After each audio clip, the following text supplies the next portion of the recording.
ਆਪ ਸ਼੍ਰੀ ਵਾਹਿਗੁਰੂ ਸਾਹਿਬ ਜੀ। ਊਚ ਅਪਾਰ ਬੇਅੰਤ ਸੁਆਮੀ, ਕੌਣ ਜਾਣੈ ਗੁਣ ਤੇਰੇ। ਗਾਵਤ ਉਦਰਹਿ ਸੁਣਤੇ ਉਤਰਹਿ, ਬਿਨ ਸੇ ਪਾਪ ਕਨੇਰੇ। ਪਸ਼ੂ ਪਰੇਤ ਮੁਗਤ ਕਉ ਤਾਰੈ, ਪਾਹਨ ਪਾਰ ਉਤਾਰੇ। ਨਾਨਕ ਦਾਸ ਤੇਰੀ ਸਰਣਾਈ, ਸਦਾ ਸਦਾ ਬਲਿਹਾਰੇ। ਬਾਣੀ ਗੁਰੂ ਗੁਰੂ ਹੈ ਬਾਣੀ, ਵਿੱਚ ਬਾਣੀ ਅੰਮ੍ਰਿਤ ਸਾਰੇ। ਗੁਰ ਬਾਣੀ ਕਹੈ ਸੇਵਕ ਜਨ ਮਾਨੈ, ਪਰਤਖ ਗੁਰੂ ਨਿਸਤਾਰੇ। ਸੋ ਕਉ ਟਲ ਗੁਰ ਸੇਬੀਐ, ਅਹਨਿਸ ਸਹਿਜ ਸੁਭਾਏ। ਦਰਸ਼ਨ ਪਰਸੈ ਗੁਰੂ ਕੈ, ਜਨਮ ਮਰਨ ਦੁਖ ਜਾਏ। ਹੋਵੈ ਸਿਫਤ ਖਸਮ ਦੀ, ਨੂਰ ਅਰਸੋ ਕੁਰਸੋ ਝਟੀਐ। ਤੁਧ ਡਿਠੇ ਸੱਚੇ ਪਾਤਸ਼ਾਹ, ਮਲ ਜਨਮ ਜਨਮ ਦੀ ਕੱਟੀਐ। ਸੱਜਣ ਸੱਚਾ ਪਾਤਸ਼ਾਹ, ਸਿਰ ਸਾਹਾਂਦੈ ਸਾਹੋ। ਜਿਸ ਪਾਸ ਬੈਠਿਆ ਸੋਹੀਐ, ਸਭਨਾ ਦਾ ਬੇਸਾਹੋ। ਸਤਨਾਮ ਸ਼੍ਰੀ ਵਾਹਿਗੁਰੂ ਸਾਹਿਬ ਜੀ। ਮਾਰੂ ਮਹੱਲਾ ਪਹਿਲਾ। ਤੁਝ ਹੀ ਕੀਆ ਜੰਮਣ ਮਰਣਾ, ਗੁਰ ਤੇ ਸਮਝ ਪੜੀ ਕਿਆ ਡਰਨਾ। ਤੁਝ ਹੀ ਕੀਆ ਜੰਮਣ ਮਰਣਾ, ਗੁਰ ਤੇ ਸਮਝ ਪੜੀ ਕਿਆ ਡਰਨਾ। ਤੂੰ ਦਇਆਲ ਦਇਆ ਕਰ ਦੇਖਹਿ, ਦੁਖ ਦਰਦ ਸਰੀਰੋ ਜਾਈ ਹੈ। ਨਿਜ ਘਰ ਬੈਸ ਰਹੇ ਭੋ ਖਾਇਆ, ਧਾਵਤ ਰਾਖੇ ਠਾਕ ਰਹਾਇਆ। ਕਮਲ ਪਿਗਾਸ ਹਰੇ ਸਰ ਸੁਬਰ, ਆਤਮ ਰਾਮ ਸਖਾਈ ਹੈ। ਮਰਨ ਲਿਖਾਏ ਮੰਡਲ ਮਹਿ ਆਏ, ਕਿਉ ਰਹੀਐ ਚੱਲਣਾ ਪਰਥਾਏ। ਸੱਚਾ ਅਮਰ ਸੱਚੇ ਅਮਰਾਪੁਰ, ਸੋ ਸੱਚ ਮਿਲੈ ਵਡਾਈ ਹੈ। ਆਪ ਉਪਾਇਆ ਜਗਤ ਸਵਾਇਆ, ਜਿਨ ਸਿਰਿਆ ਤਿਨ ਧੰਦੈ ਲਾਇਆ। ਸਭ ਸੱਚੈ ਉਪਰ ਅਬਰ ਨਾ ਦੀਸੈ, ਸਾਚੇ ਕੀਮਤ ਪਾਈ ਹੈ। ਆਪ ਉਪਾਇਆ ਜਗਤ ਸਵਾਇਆ, ਜਿਨ ਸਿਰਿਆ ਤਿਨ ਧੰਦੈ ਲਾਇਆ। ਸੱਚੈ ਉਪਰ ਅਬਰ ਨਾ ਦੀਸੈ, ਸਾਚੇ ਕੀਮਤ ਪਾਈ ਹੈ। ਵਾਹਿਗੁਰੂ ਜੀ ਕਾ ਖਾਲਸਾ ਵਾਹਿਗੁਰੂ ਜੀ ਕੀ ਫਤਿਹ। ਪਰਮ ਸਨਮਾਨਯੋਗ ਜੁਗੋ ਜੁਗ ਅਟਲ ਚਬਰ ਛਤਰ ਤਖ਼ ਦੇ ਮਾਲਕ ਬਾਣੀ ਕੇ ਬੋਹਿਤ ਧੰਨ ਧੰਨ ਸਾਹਿਬ ਸ਼੍ਰੀ ਗੁਰੂ ਗ੍ਰੰਥ ਸਾਹਿਬ ਸੱਚੇ ਸਤਿਗੁਰੂ ਜੀ ਦੀ ਪਾਵਨ ਪਵਿੱਤਰ ਨਿੱਘੀ ਗੋਦ ਅੰਦਰ ਜੁੜ ਬੈਠੇ ਗੁਰੂ ਰੂਪ ਗੁਰੂ ਸਵਾਰੇ ਸਤ ਸੰਗੀ ਜਨੋ, ਆਪ ਜੀ ਵੱਡਿਆਂ ਭਾਗਾਂ ਵਾਲੇ ਹੋ ਜੋ ਦਸ਼ਮੇਸ਼ ਪਿਤਾ ਗੁਰੂ ਕਲਗੀਧਰ ਸਤਿਗੁਰੂ ਅੰਮ੍ਰਿਤ ਕੇ ਦਾਤੇ ਸਰਬੰਸ ਦਾਨੀ ਸਹਿਬੇ ਕਮਾਲ ਹੱਕ ਹੱਕ ਅੰਦੇਸ਼ ਗੁਰੂ ਗੋਬਿੰਦ ਸਿੰਘ ਬਾਦਸ਼ਾਹ ਦਰਵੇਸ਼ ਗੁਰੂ ਗੋਬਿੰਦ ਸਿੰਘ ਧੰਨ ਧੰਨ ਸਾਹਿਬ ਸ੍ਰੀ ਗੁਰੂ ਗੋਬਿੰਦ ਸਿੰਘ ਮਹਾਰਾਜ ਜੀ ਦੀ ਚਰਨ ਛੋਹ ਧਰਤੀ ਮਹਾਨ ਪਵਿੱਤਰ ਅਸਥਾਨ ਗੁਰਦੁਆਰਾ ਮੰਜੀ ਸਾਹਿਬ ਆਲਮਗੀਰ ਵਿਖੇ ਅੰਮ੍ਰਿਤ ਵੇਲੇ ਤੋਂ ਹਾਜ਼ਰੀਆਂ ਭਰ ਕੇ ਸਤ ਸੰਗਤ ਕਰਕੇ ਸਤਿਗੁਰੂ ਜੀ ਦੀਆਂ ਖੁਸ਼ੀਆਂ ਪ੍ਰਾਪਤ ਕਰ ਰਹੇ ਹੋ। ਅੰਮ੍ਰਿਤ ਵੇਲੇ ਤੋਂ ਸਜੇ ਦੀਵਾਨਾਂ ਵਿੱਚ ਆਪ ਜੀ ਨੇ ਹੁਣੇ ਹੀ ਸਤਿਕਾਰਯੋਗ ਗੁਰੂ ਘਰ ਦੇ ਕੀਰਤਨੀਆਂ ਪਾਸੋਂ ਸ਼੍ਰੀ ਆਸਾ ਜੀ ਕੀ ਵਾਰ ਦੇ ਕੀਰਤਨ ਸ਼ਰਵਣ ਕੀਤੇ ਹਨ। ਸੋ ਆਓ ਗੁਰੂ ਸਵਾਰਿਓ, ਸਮਾਂ ਹੈ ਜੋ ਚੱਲ ਰਹੀ ਲੜੀਵਾਰ ਗੁਰਬਾਣੀ ਦੀ ਕਥਾ ਮਾਰੂ ਰਾਗ ਦੇ ਵਿੱਚੋਂ ਆਪ ਸੰਗਤਾਂ ਸ਼ਰਵਣ ਕਰਦੀਆਂ ਆ ਰਹੀਆਂ ਹਨ। ਪਰਸੋਂ ਵਾਲੀ ਵਿਚਾਰ ਦੇ ਵਿੱਚ ਆਪ ਜੀ ਨੇ ਪਹਿਲੇ 4 ਪਦਿਆਂ ਦੀ ਵਿਚਾਰ ਸ਼ਰਵਣ ਕੀਤੀ ਸੀ, ਜਿਹਦੇ ਵਿੱਚ ਧੰਨ ਗੁਰੂ ਗ੍ਰੰਥ ਸਾਹਿਬ ਮਹਾਰਾਜ ਜੀ ਨੇ ਸਾਡੇ ਉੱਤੇ ਬਖਸ਼ਿਸ਼ ਕੀਤੀ। ਗੁਰੂ ਨਾਨਕ ਸਾਹਿਬ ਮਹਾਰਾਜ ਦੀ ਰਚਨਾ ਦੁਆਰਾ ਪਾਵਨ ਸ਼ਬਦ ਉਚਾਰਨ ਕੀਤਾ ਹੋਇਆ ਕਿ ਜੀਵ ਇਸਤਰੀ ਜਿਹੜੀ ਹੈ ਉਹ ਹੋਰਨਾਂ ਨਾਲ ਪਿਆਰ ਕਰਦੀ ਹੈ ਇੱਕ ਪਰਮੇਸ਼ਰ ਨੂੰ ਛੱਡ ਕੇ, ਜਿਸ ਕਰਕੇ ਇਹ ਦੁਬਿਧਾ ਵਿੱਚ ਫਸੀ ਹੋਈ ਹੈ, ਖੋਟੀ ਮੱਤ ਵਾਲੀ ਹੈ। ਇਹਨੇ ਕਦੇ ਆਪਣੇ ਨੇਤਰਾਂ ਦੇ ਨਾਲ ਆਪਣੇ ਗੁਰੂ ਦੇ ਦੀਦਾਰ ਨਹੀਂ ਕੀਤੇ, ਪ੍ਰਭੂ ਪਤੀ ਦੇ ਦੀਦਾਰ ਨਹੀਂ ਕੀਤੇ, ਜਿਸ ਕਰਕੇ ਇਹ ਜੀਵ ਇਸਤਰੀ ਅੰਨੀ ਹੈ ਤੇ ਕੰਨਾਂ ਦੇ ਰਾਹੀਂ ਕਦੇ ਆਪਣੇ ਮਾਲਕ ਪ੍ਰਭੂ ਦੀ ਸਿਫਤ ਸਲਾਹ ਨਹੀਂ ਸੁਣਨਾ ਕੀਤੀ, ਗੁਰੂ ਕਾ ਜਸ ਨਹੀਂ ਸਰਵਣ ਕੀਤਾ। ਤੇ ਸਤਿਗੁਰੂ ਕਹਿੰਦੇ ਫਿਰ ਉਹ ਜੀਵ ਇਸਤਰੀ ਬੋਲੀ ਵੀ ਹੈ, ਇਹਨੂੰ ਪਰਮਾਤਮਾ ਦੀ ਸਿਫਤ ਸਲਾਹ ਗੁਰੂ ਕਾ ਜਸ ਚੰਗਾ ਨਹੀਂ ਲੱਗਦਾ ਹੈ। ਕਾਰਨ ਕੀ ਹੈ? ਜੀਵ ਇਸਤਰੀ ਹੈ ਕੀ ਹੈ?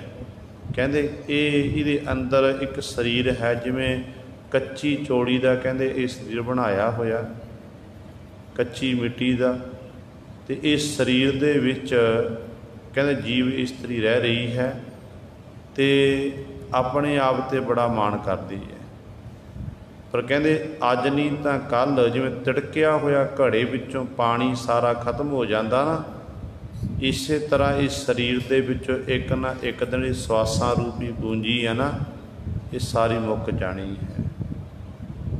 ਇਸ ਕਰਕੇ ਸਤਿਗੁਰੂ ਕਹਿੰਦੇ ਇਸ ਤਰ੍ਹਾਂ ਕੱਚੀ ਚੌੜੀ ਦੀ ਨਿਆਈ ਹੈ, ਅੰਦਰ ਕਾਮ ਹੈ, ਅੰਦਰ ਕ੍ਰੋਧ ਹੈ, ਇਤਿਆਦਿ ਕੀਨਾ ਭਰਿਆ ਹੋਇਆ। ਪਰ ਨਾਲ ਹੀ ਪਾਤਸ਼ਾਹੀ ਬਚਨ ਕਰਦੇ ਨੇ, ਕਹਿੰਦੇ ਨੇ ਹਿਰਦੇ ਰੂਪੀ ਘਰ ਦੇ ਵਿੱਚ ਉਹ ਪਤੀ ਪਰਮੇਸ਼ਰ ਦਾ ਵਾਸਾ ਹੈ, ਪਰ ਆਪਣੇ ਸ਼ੋਹਰ ਆਪਣੇ ਪਤੀ ਪਰਮੇਸ਼ਰ ਨੂੰ ਇਸ ਰੂਪ ਰੂਪੀ ਘਰ ਵਿੱਚ ਜਾਣਦੀ ਨਹੀਂ ਹੈ। ਤੇ ਪਤੀ ਪਰਮੇਸ਼ਰ ਤੋਂ ਬਿਨਾਂ ਨੀਂਦ ਨਹੀਂ ਆ ਸਕਦੀ ਹੈ। ਇਸ ਕਰਕੇ ਅੰਦਰ ਇਹਦਾ ਹਰ ਸਮੇਂ ਅਗਨੀ ਅੱਗ ਦੇ ਰਾਹੀਂ ਅੱਗ ਭੜ ਭੜ ਕਰਕੇ ਸਾੜਦੀ ਹੈ ਨਾ, ਭਾਂਬੜ ਬਲਦੇ ਨੇ। ਇਸੇ ਤਰ੍ਹਾਂ ਇਹਦਾ ਜਿਹੜਾ ਜੀਵ ਇਸਤਰੀ ਦਾ ਅੰਤःਕਰਣ ਹੈ ਉਹ ਵਿਸ਼ਿਆਂ ਦੀ ਅੱਗ ਨਾਲ, ਵਿਕਾਰਾਂ ਦੀ ਅੱਗ ਦੇ ਨਾਲ ਦਿਨ ਰਾਤ ਸੜ ਰਿਹਾ ਹੈ, ਬੜੇ ਭਾਂਬੜ ਬਲ ਰਹੇ ਹਨ ਤੇ ਭੜ ਭੜ ਦੀ ਆਵਾਜ਼ ਆਉਂਦੀ ਹੈ। ਤੇ ਮਨਮੁਖ ਜੀਵ ਕਹਿੰਦੇ ਪਰਮਾਤਮਾ ਨੂੰ ਲੱਭਣ ਲਈ ਚਾਰੇ ਕੁੰਡਾਂ ਵੱਲ ਭਲ ਤੁਰਿਆ ਫਿਰਦਾ ਹੈ। ਮਹਿਕੀ ਪਦਾਰਥ ਜਿਹਦੇ ਮਨ ਵਿੱਚ ਹੈ ਕਿ ਮੈਂ ਮਹਿਕੀ ਪਦਾਰਥ ਇਕੱਤਰ ਕਰਨੇ, ਮੈਂ ਮਾਇਆ ਇਕੱਤਰ ਕਰਨੀ ਹੈ। ਤੇ ਸਤਿਗੁਰੂ ਕਹਿੰਦੇ ਉਹ ਮਨਮੁਖ ਜੀਵ ਚਾਰੇ ਪਾਸੇ ਚੱਕਰ ਲਾਉਂਦਾ, ਪਰ ਮਿਲਦੀ ਭਾਗਾਂ ਨਾਲ ਗੁਰੂ ਸੱਜੀ ਦੇ ਕਰਮਾਂ 'ਚ ਲਿਖਿਆ ਹੋਇਆ ਨਾ, ਉਹਨੂੰ ਉਹਦੇ ਮੁਤਾਬਕ ਉਸ ਤਰ੍ਹਾਂ ਦੀ ਉਹ ਮਾਇਆ ਮਿਲਣੀ ਹੈ। ਪਰ ਸਤਿਗੁਰੂ ਨਾਲ ਕਹਿੰਦੇ ਨੇ ਭਾਈ ਇੱਕ ਗੱਲ ਯਾਦ ਰੱਖਣਾ, ਸਤਿਗੁਰੂ ਦੀ ਸੇਵਾ ਕੀਤੇ ਤੋਂ ਬਿਨਾਂ ਇਹ ਜੀਵ ਤੈਨੂੰ ਜ਼ਿੰਦਗੀ ਦੇ ਸੁੱਖ ਨਹੀਂ ਮਿਲ ਸਕਦੇ ਹਨ। ਜੇ ਤੂੰ ਚਾਹੁੰਦਾ ਨਾ ਜ਼ਿੰਦਗੀ ਦੇ ਸੁੱਖ ਲੈਣੇ, ਆਪਣੇ ਹੱਥਾਂ ਨਾਲ ਸਤਿਗੁਰਾਂ ਦੀ ਟਹਿਲ ਸੇਵਾ ਕਰ, ਰਸਨਾ ਦੇ ਨਾਲ ਉਸ ਮਾਲਕ ਦੀ ਵਡਿਆਈ ਕਰ, ਗੁਰੂ ਗੁਰੂ ਜਪਣਾ ਕਰ, ਤੈਨੂੰ ਜ਼ਿੰਦਗੀ ਦੇ ਸਾਰੇ ਸੁੱਖ ਮਿਲ ਜਾਣਗੇ। ਤੇ ਸਭ ਤੋਂ ਪਹਿਲਾਂ ਤੈਨੂੰ ਕੁਝ ਕੁ ਕਰਮ ਕਰਨੇ ਪੈਣਗੇ। ਉਹ ਕਰਮ ਜਿਹਦੇ ਰਾਹੀਂ ਤੇਰੇ ਅੰਤःਕਰਨ ਨੂੰ ਸ਼ਾਂਤੀ ਪ੍ਰਦਾਨ ਹੋ ਜਾਵੇ। ਤੂੰ ਆਪਣੇ ਅੰਦਰ ਜਿਹੜੇ ਇਹ ਪੰਜ ਬੈਠੇ ਹੋਏ ਨੇ, ਕਾਮ, ਕ੍ਰੋਧ, ਲੋਭ, ਮੋਹ, ਹੰਕਾਰ ਇਤਿਆਦਿ, ਇਹਨਾਂ ਦਾ ਨਿਵਾਰ ਕਰ ਦੇ, ਇਹਨਾਂ ਦਾ ਖਾਤਮਾ ਕਰ, ਇਹਨਾਂ ਪੰਜਾਂ ਨੂੰ ਸੰਘਾਰ ਦੇ। ਇਹ ਪੰਜ ਤਸਕਰ ਚੋਰ ਨੇ। ਸਤਿਗੁਰੂ ਕਿਵੇਂ ਸੰਘਾਰ ਕਰਨਾ? ਕਹਿੰਦੇ ਨੇ ਆਪਣੇ ਹੱਥ ਵਿੱਚ ਕਹਿੰਦੇ ਗਿਆਨ ਰੂਪੀ ਖੜਗ ਲੈ ਕੇ, ਗਿਆਨ ਰੂਪੀ ਸ਼੍ਰੀ ਸਾਹਿਬ ਲੈ ਕੇ ਮਨ ਦੇ ਨਾਲ ਕਹਿੰਦੇ ਰੁਝਣਾ ਕਰ ਤੇ ਮਨ ਨਾਲ ਮੁਕਾਬਲਾ ਕਰ। ਇੱਕ ਦਿਨ ਕਹਿੰਦੇ ਇਹੋ ਜਿਹਾ ਸਮਾਂ ਆਵੇਗਾ ਜਿਹੜਾ ਮਨ ਮੰਨਦਾ ਨਹੀਂ, ਮਨ ਫਿਰ ਟਿਕ ਕੇ ਬੈਠ ਜਾਵੇਗਾ। ਕਹਿੰਦੇ ਜੀਵ ਮਾਣ ਕਿਉਂ ਕਰਦਾ? ਜੀਵ ਦਾ ਸਰੀਰ ਕਿਸ ਤਰ੍ਹਾਂ ਬਣਿਆ? ਸਤਿਗੁਰੂ ਕਿਰਪਾ ਕਰਕੇ ਦੱਸੋ। ਤੇ ਪਾਤਸ਼ਾਹ ਕਹਿੰਦੇ ਮਾਂ ਦੀ ਰਕਤ, ਪਿਤਾ ਦਾ ਬਿੰਦ, ਇਹਦੇ ਰਾਹੀਂ ਜੀਵ ਦਾ ਇੱਕ ਸਰੀਰ ਬਣਿਆ, ਜਿਹਨੂੰ ਸੋਹਣੀ ਸੂਰਤ ਦੇ ਕੇ ਪਰਮਾਤਮਾ ਨੇ ਸੰਸਾਰ ਵਿੱਚ ਨੈਣ ਨਕਸ਼ ਦੇ ਕੇ ਭੇਜ ਦਿੱਤਾ। ਇੱਕ ਮੂਰਤੀ ਬਣ ਗਈ ਤੇ ਉਹਦੇ ਵਿੱਚ ਪਰਮਾਤਮਾ ਆਪ ਵੀ ਟਿਕ ਗਿਆ ਤੇ ਜੀਵ ਨੂੰ ਵੀ ਨਾਲ ਕੋਲ ਬਿਠਾ ਲਿਆ। ਜਿਸ ਅੰਤःਕਰਨ ਵਿੱਚ ਸਾਡੇ ਜੀਵ ਬੈਠਾ, ਉਸੇ ਅੰਤःਕਰਨ ਦੇ ਵਿੱਚ ਪਰਮਾਤਮਾ ਬੈਠਾ ਹੋਇਆ ਹੈ। ਪਰ ਜੀਵ ਨੂੰ ਉਹ ਪਰਿਪੂਰਨ ਪਰਮਾਤਮਾ ਵਾਹਿਗੁਰੂ ਦਿਖਾਈ ਨਹੀਂ ਦੇ ਰਿਹਾ। ਕਿਉਂ ਨਹੀਂ ਦਿਖਾਈ ਦੇ ਰਿਹਾ? ਕਿਉਂਕਿ ਇਸ ਜੀਵ ਦੇ ਨੇਤਰਾਂ ਉੱਤੇ ਭਰਮ ਦੇ ਫੋਲੇ ਪਏ ਹੋਏ ਨੇ। ਇਹ ਭਰਮ ਵਿੱਚ ਫਸਿਆ ਹੋਇਆ ਹੈ। ਇਹਦੀ ਸੁਰਤੀ ਪਦਾਰਥਵਾਦੀ ਸੋਚ ਹੋਣ ਕਰਕੇ ਪਦਾਰਥਾਂ ਵਿੱਚ ਹੀ ਸੋਚ ਹੈ। ਤੇ ਪਾਤਸ਼ਾਹ ਕਹਿੰਦੇ ਇਸ ਤਰ੍ਹਾਂ ਫਿਰ ਇਹ ਜਿਹੜਾ ਜੀਵ ਹੈ ਨਾ, ਕਹਿੰਦੇ ਹੇ ਪਰਮਾਤਮਾ, ਕਹਿੰਦੇ ਇਸ ਤਰ੍ਹਾਂ ਉਹ ਮਾਲਕ ਪ੍ਰਭੂ ਨੂੰ ਦੇਖ ਨਹੀਂ ਰਿਹਾ। ਕਹੇ ਜੋਤ ਦਾਤ ਜੇਤੀ ਸਭ ਤੇਰੀ, ਤੂੰ ਕਰਤਾ ਸਭ ਠਾਈ ਹੈ। ਇਹ ਵਾਹਿਗੁਰੂ ਜੋ ਜੋਤਾਂ ਜਗ ਰਹੀਆਂ ਨੇ ਇਹ ਸਾਰੀਆਂ ਤੇਰੀਆਂ ਨੇ, ਤੈਂ ਹੀ ਜਗਾਣਾ ਕੀਤੀਆਂ ਨੇ। ਤੂੰ ਹੀ ਕਰਨ ਵਾਲਾ, ਸਾਰੀਆਂ ਥਾਵਾਂ 'ਤੇ ਕਣ ਕਣ ਵਿੱਚ ਤੇਰਾ ਵਾਸਾ ਹੈ। ਇਹ ਵਿਚਾਰ ਆਪ ਜੀ ਨੇ ਪਿੱਛੇ ਸ਼ਰਵਣ ਕੀਤੀ ਸੀ। ਹੁਣ ਸਤਿਗੁਰੂ ਪਾਤਸ਼ਾਹ ਮਹਾਰਾਜ ਜੀ ਅਗਲੇ ਪਦਿਆਂ ਵਿੱਚ ਅੱਗੇ ਸਤਿਗੁਰੂ ਬਖਸ਼ਿਸ਼ ਕਰ ਰਹੇ ਹਨ। ਆਓ ਆਪਣੀਆਂ ਮਨ ਬਿਰਤੀਆਂ ਇਕਾਗਰ ਕਰੀਏ, ਧਿਆਨ ਗੁਰੂ ਚਰਨਾਂ ਨਾਲ ਜੋੜੀਏ ਤੇ ਗੁਰੂ ਮਹਾਰਾਜ ਜੀ ਦੇ ਪਾਵਨ ਉਪਦੇਸ਼ ਨੂੰ ਹਿਰਦਿਆਂ ਵਿੱਚ ਵਸਾ ਕੇ ਆਪਣਾ ਜੀਵਨ ਸਫਲਾ ਕਰੀਏ।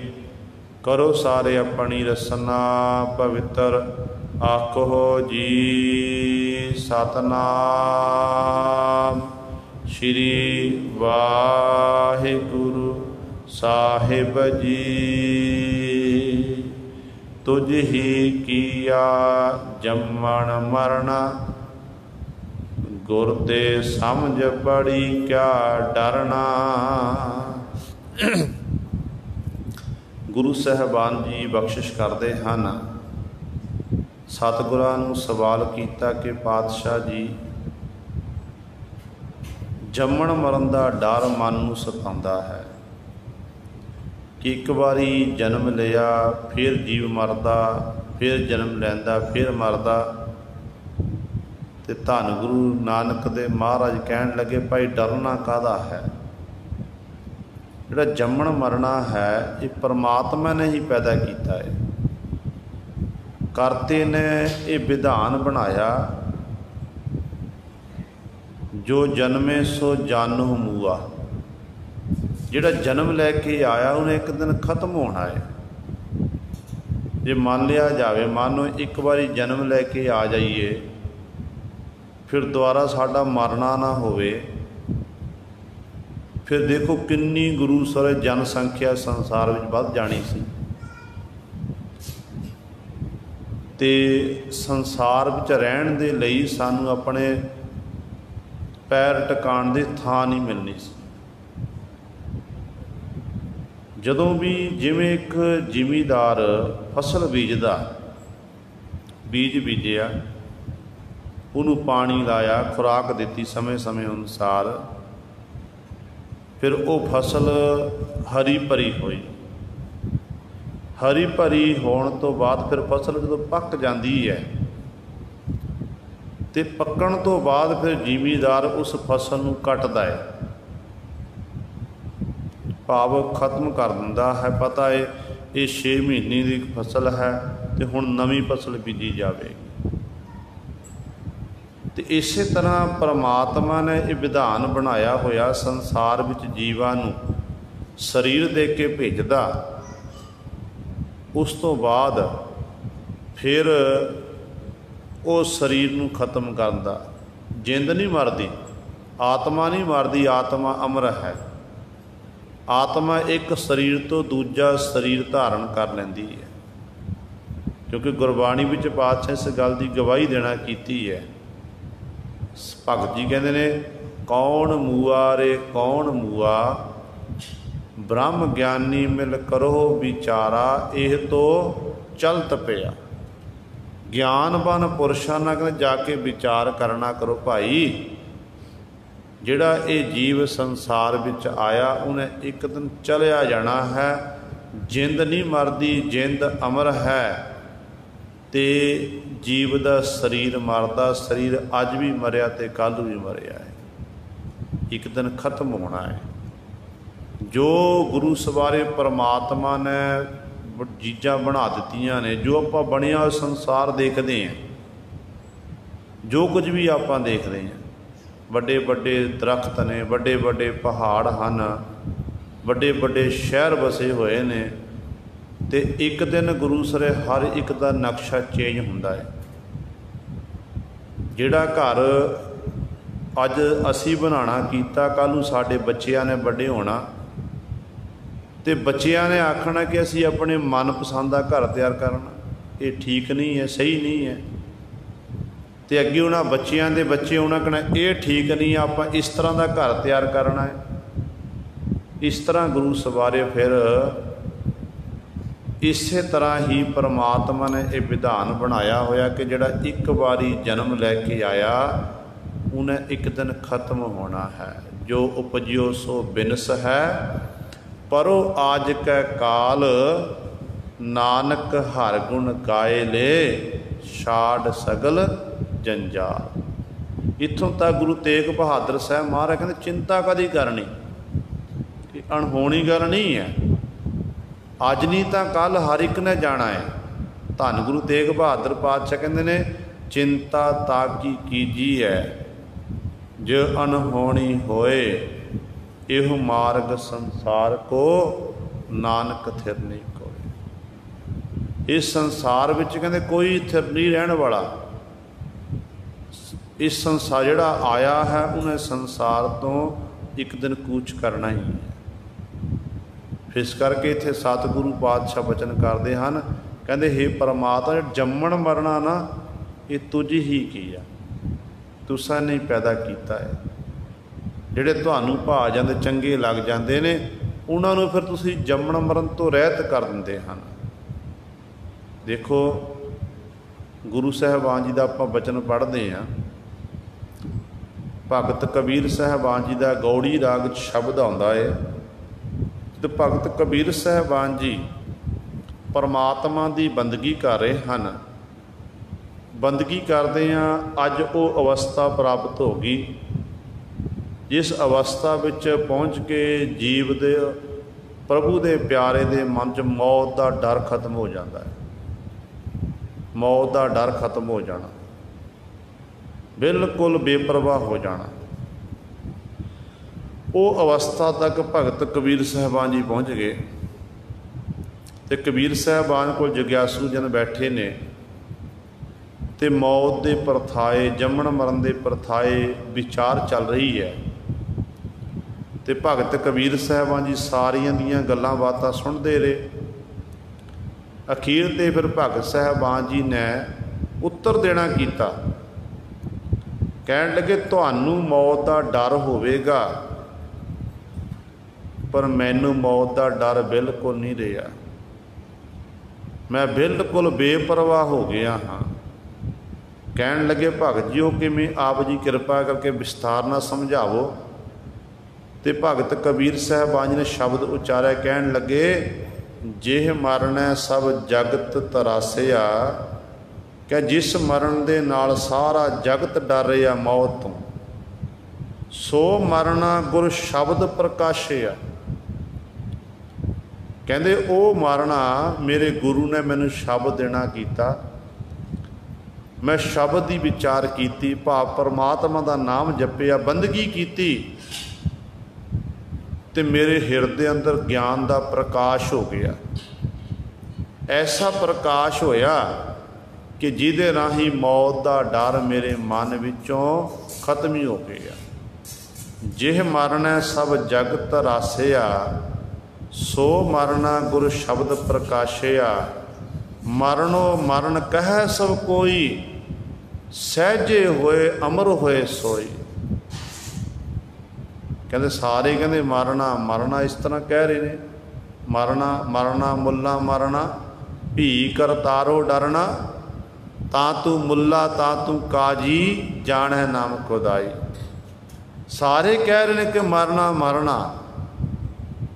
ਕਹਿੰਦੇ ਸਹਿਜੇ ਹੋਏ ਅਮਰ ਹੋਏ ਸੋਈ।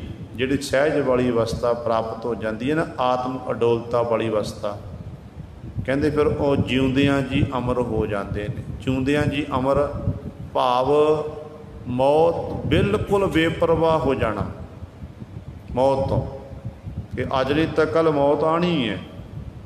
ਉਹਨਾਂ ਦਾ ਇਹ ਜੀਵਨ ਦਾ ਲਕਸ਼ ਬਣ ਜਾਂਦਾ ਕਿ ਮੌਤ ਅੱਜ ਨਹੀਂ ਤਾਂ ਕੱਲ੍ਹ ਆਉਣੀ ਹੈ, ਤੇ ਆਪਾਂ ਕਿਉਂ ਨਾ ਜਿਹੜਾ ਸਮਾਂ ਸਾਨੂੰ ਮਿਲਿਆ, ਇਹ ਸਮੇਂ ਨੂੰ ਆਪਾਂ ਬਰਬਾਦ ਨਾ ਜਾਣ ਦਈਏ। ਇਸ ਸਮੇਂ ਦੇ ਵਿੱਚ ਰਹਿ ਕੇ ਆਪਾਂ ਪਰਮਾਤਮਾ ਦੀ ਬੰਦਗੀ ਕਰੀਏ। ਪਰ ਉਹ ਗੁਰਮੁਖ ਜਨ ਗੁਰੂ ਸਵਾਰਿਓ ਇਸ ਪ੍ਰਕਾਰ ਉਸ ਪਰਿਪੂਰਨ ਪਰਮਾਤਮਾ ਦੀ ਇਬਾਦਤ ਕਰਦੇ ਹਨ।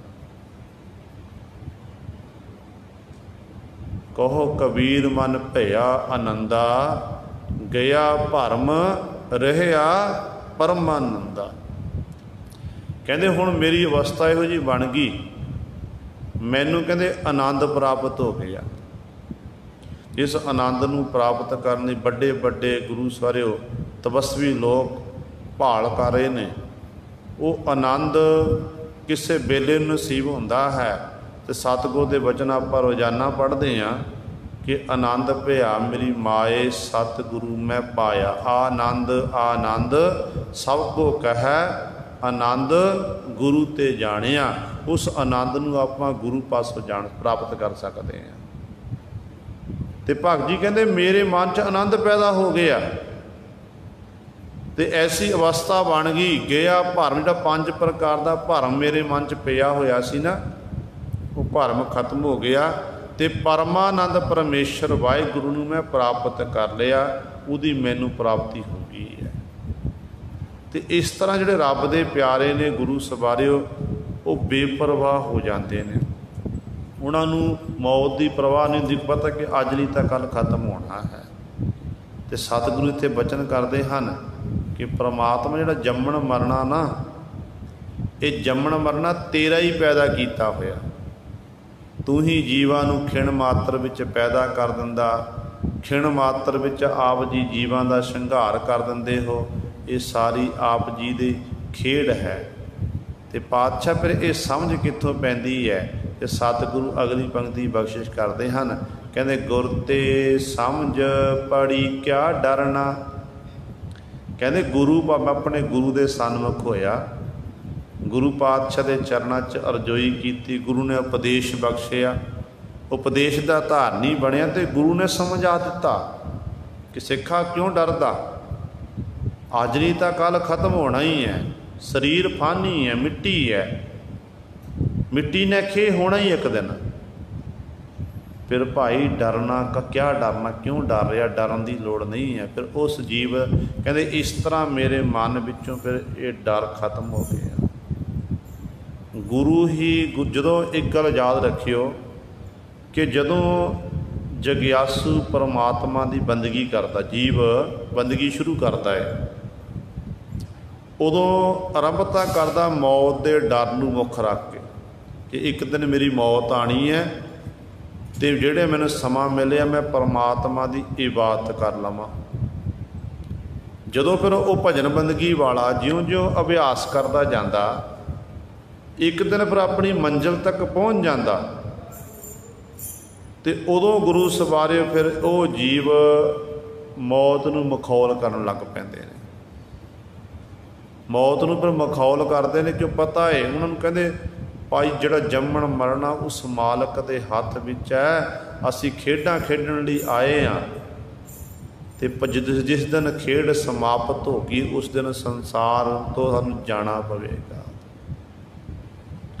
गुरु साहिबान की बाणी जिथे सानूं ये सिखाउंदी है, मौत बाबा दस के सतगुरु दसते हैं कि इस तरह भाई मौत नूं याद रख, मौत नूं याद रखांगे परमेश्वर चेते आवेगा। जो परमेश्वर चेते विच आ गया तो उदों फिर वो जिहड़े जीव फिर मौत तो बेपरवाह हो जाते हैं, उन्हां नूं फिर परवाह नहीं रहिंदी है। वो हर समय उस मालक के रंग विच आनंद विच अभेद रहिंदे ने। इस करके पातशाह कहंदे ये मैनूं समझ कित्थों आई, कहंदे गुरु पासों। फिर क्या डरना, फिर डरना काहदा है, सारा डर कहंदे मेरे गुरु ने मेरे अंदरों खत्म कर दिता है। तू दयाल दया कर देख है, दुख दर्द शरीर हो जाई है। हे प्रभु तू दयालु है, तेरा मुंड कदीमा तो सुभाव है जीवां उत्ते दया करनी। तो इस तरह फिर तू दया कर देखा जीवां उत्ते, दया करके मेहर करके देखदा है। मेहर करन दी तैनूं आदत है, मेहर आप ही तू जीवां नूं कर्मां विच पा दिंदा ते आप ही उन्हां दे फिर दया करके उन्हां उत्ते उन्हां देखदा तकदा है। जिहदे वल तू देख लैंदा ना, फिर मालक जी तुहाडी किरपा नाल उन्हां दे दुख दर्द शरीरों जाई है। सारे दुख सारे दर्द तकलीफ इत्यादक ये सारे कहते उहदे शरीर चों खत्म हो जाते हैं। शरीरक दुख भी ते मानसिक दुख जिहदे उत्ते मालक की निगाह हो जाती है, मालक की किरपा हो जाती है। जिवें भट्ट जी गुरु अंगद देव महाराज के परथाए वचन करते हैं, क्योंकि गुरु अंगद देव महाराज का नित का यह नियम सी, पैर रात रहिंदी तो अमृत वेले जागना, अमृत वेले जाग के इशनान इत्यादि क्रिया सुध के फिर सतगुरु चौंकड़ा मार के भजन बंदगी च बैठ जाते सी। जदों सूरज दीयां किरणां धरती उत्ते पैंदियां, जिवें हुण दा समां जिहड़ा आ समां 6 6:30 बजे दा, इस समय सतगुरु फिर अपने महलों चों बाहर निकलदे हुंदे सी ते खडूर साहिब दी धरती ते बहुत सारे रोगियां दियां लाइनां लगियां, इकट्ठ हो जाता सी। कोई लूला, कोई लंगड़ा, कोई वैसे किसी प्रकार का जिहड़ा असाध रोग लग्या होवे, ना जिहड़ा साधिया जावे ठीक ना होवे, वो सारे रोगी आके खलो जाते सी। हुण जदों गुरु अंगद देव महाराज महलों चों बाहर निकलदे ते सतगुरु जदों बाहर इन्हां लोकां वल तकदे सी, अनेकां रोगियां दे रोग दूर हो जाते सन। इन्नी तकनी विच गुरु दे मेहर कर, तकनी विच सतगुरु मेहर कर दिंदे सन, रोगियां दे रोग दूर हुंदे सी ते ऐसी बख्शिश हुंदी सी, क्यों गुरु मेहर करदा सी। ते जिहदे उत्ते निगाह पै गई, इत्थे सरीरक रोग दूर हुंदा सी, उत्थे सतगुरु गुरु सर उहनूं ज्ञान की दाती बख्शिश कर दिंदे सी।